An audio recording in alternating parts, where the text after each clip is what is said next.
अस्सलाम वालेकुम स्टूडेंट्स, हमारे पास जो है मैट्रिक मैथमेटिक्स का चैप्टर 20 स्टार्ट हो चुका था, थ्योरी ऑफ क्वाड्रेटिक इक्वेशन का। उसकी आज हमारे पास एक्सरसाइज 20.4 का मेरे पास क्वेश्चन नंबर 2 है। इसमें क्वेश्चन लिखा हुआ है if alpha beta are the roots of the equation हमें गिवन है, फाइंड करनी है वैल्यू ऑफ सिमेट्रिक फ्रैक्शन।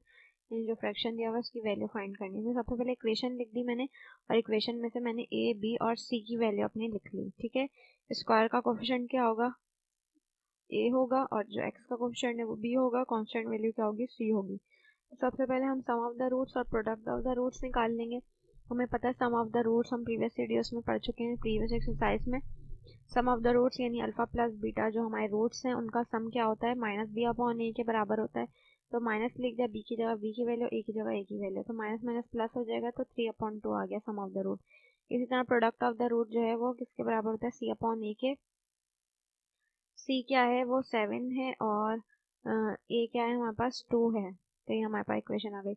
अब क्या लिखा हुआ है हमारे पास, जो फ्रैक्शन हमने सॉल्व करना है यानी ये वाला फ्रैक्शन, इसमें हमें अपॉन में दिए हुए वाले हमने एलसीएम ले लिया, क्रॉस मल्टीप्लाई हो गया, बीटा अल्फा 1 से हो गया, अल्फा भी 1 से हो गया, नीचे अल्फा बीटा आ गया, बाहर स्क्वायर आ गया।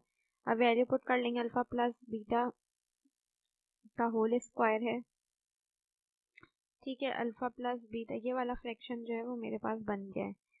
अब अल्फा प्लस बीटा की भी मैंने वैल्यू बता दी यहाँ पे, और अल्फा बीटा की भी वैल्यू बता दी यहाँ पे। तो यहाँ पे 3/2 अल्फा प्लस बीटा है, अल्फा प्लस बीटा की जगह 3/2 लिख दिया, और अल्फा बीटा क्या है 7/2 लिख दिया, बाहर होल स्क्वायर आ गया। इसको सॉल्व कर लेंगे हम, 3/2 के बराबर में आ गया ये फ्रैक्शन, तो पलट जाएगी वैल्यू, 2 पहले लिख देंगे और 7 का आ जाएगा नीचे आ जाएगा। ठीक है, बाहर होल स्क्वायर आ गया, बाहर होल स्क्वायर आ गया यहाँ पे। इसको मल्टीप्लाई करेंगे, 3 2 6 हो जाएगा, 2 7 क्या हो जाएगा 14। 1 मिनट, 3 2 6 और 2 7 क्या हो जाएगा 14। कट जाएगा, ये 2 3 6 और 2 7 14। तो ये कटने के बाद आ जाएगा 3/7। 3/7 का होल स्क्वायर आ गया, 3 का स्क्वायर 9 और 7 का स्क्वायर 49। ठीक है, इसका नेक्स्ट पार्ट भी इसी की तरह है, तो वो भी आप लोग कर लीजिएगा। क्वेश्चन नंबर 3 है, इसके बाद लिखा हुआ है इफ अल्फा बीटा जो है वो क्या है, रूट्स हैं इक्वेशन के। इक्वेशन हमें दी हुई है और p लिखा हुआ है is not equal to 0। Find हमें करनी है value under root alpha upon beta plus under root beta upon alpha. तो हमने इक्वेशन में से सबसे पहले a b और c निकाल लिया। एक्स स्क्वायर का कोफिशिएंट a है, एक्स का कोफिशिएंट b, और कांस्टेंट वैल्यू क्या है c। Sum of the roots मेरे पास पता है मुझे, माइनस बी अपॉन ए के बराबर होते हैं, तो माइनस बी अपॉन ए, बी मेरे पास क्यू है और ए क्या है, मेरे पास पी है, तो माइनस क्यू अपॉन पी आ गया सम ऑफ द रूट। इसी तरह हमने प्रोडक्ट ऑफ द रूट भी निकाल लिया। प्रोडक्ट ऑफ द रूट जो है वो सी अपॉन ए होता है, तो सी और अपॉन ए क्या आ गया मेरे पास, क्यू अपॉन पी। अब मुझे सॉल्व क्या करना है, ये सॉल्व करना है, अल्फा अपॉन बीटा और बीटा अपॉन अल्फा। तो यहाँ पे मैंने अलग अलग लिख दिया, चारों को अलग अलग रूट में, अल्फा को अलग रूट में, इसको अलग रूट में, इन दोनों को भी सेपरेट रूट में लिख दिया। अब मैंने क्या करा है, क्रॉस मल्टीप्लाई करा दिया यूँ, ये इससे मल्टीप्लाई हुआ तो अल्फा स्क्वायर बन गया, ये इससे मल्टीप्लाई हुआ तो बीटा स्क्वायर बन गया। एलसीएम में नीचे दोनों वैल्यूज को उतार दिया हमने। स्क्वायर से रूट कैंसिल हो जाएगा, खाली अल्फा बचेगा। स्क्वायर से रूट कैंसिल हो जाएगा, बीटा बचेगा। यहाँ क्या आ जाएगा, अल्फा और बीटा को एक ही रूट में लिख दिया हमने।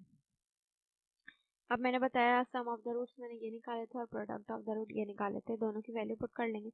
अल्फा प्लस बीटा क्या आ गया, माइनस क्यू अपॉन पी, और अल्फा बीटा आ गया क्यू अपॉन पी।